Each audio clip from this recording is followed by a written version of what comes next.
Minsan hindi naman biglaan ang pagkawala, unti-unti lang lumalayo ang dalawa. Isang salita, hindi na pag-isipan, isang sugat na hindi na napag-usapan. Nagsimula sa maliit na bagay, hanggang puso ay naging malamig na rin. Magkasama pero parang malayo, may pagitan na hindi natin makita.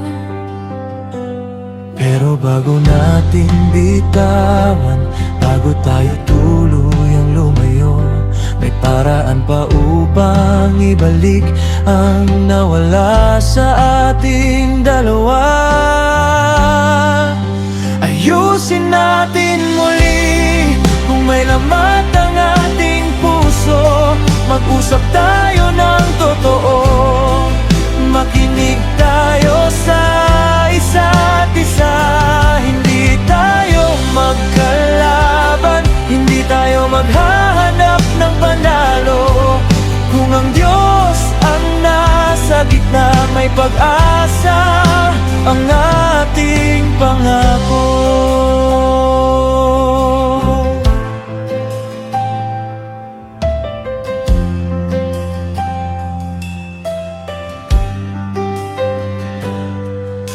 Kapag ang katahimikan ay tumagal, mas lumalaki ang sugat na tinatago. Ang hindi sinabi ngayon ay magiging pader sa pagitan nating bukas.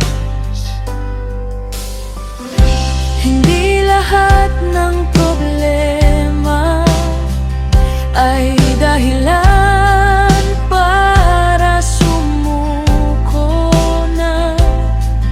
Minsan kailangan lang balikan kung bakit tayo pinagsama.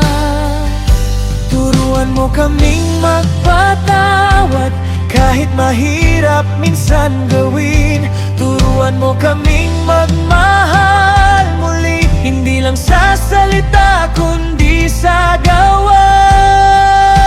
Ayusin natin muli kung may lamat ang ating puso. Mag-usap tayo ng totoo, makinig tayo sa isa't isa. Hindi tayo magkalaban, hindi tayo maghahanap ng panalo. Kung ang Diyos ang nasa gitna, may pag-asa ang ating pangako.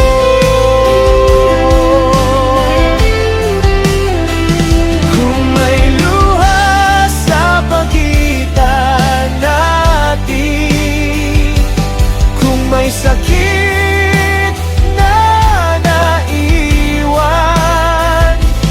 hawak mo ang aming relasyon. Ikaw ang maghilom ng sugatan.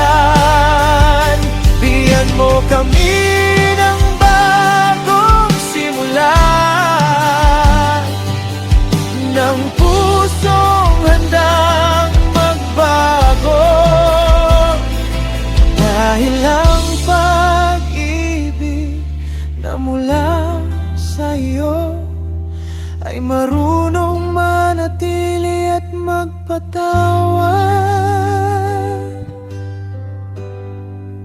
Ayusin natin muli, piliin natin ang pagmamahal.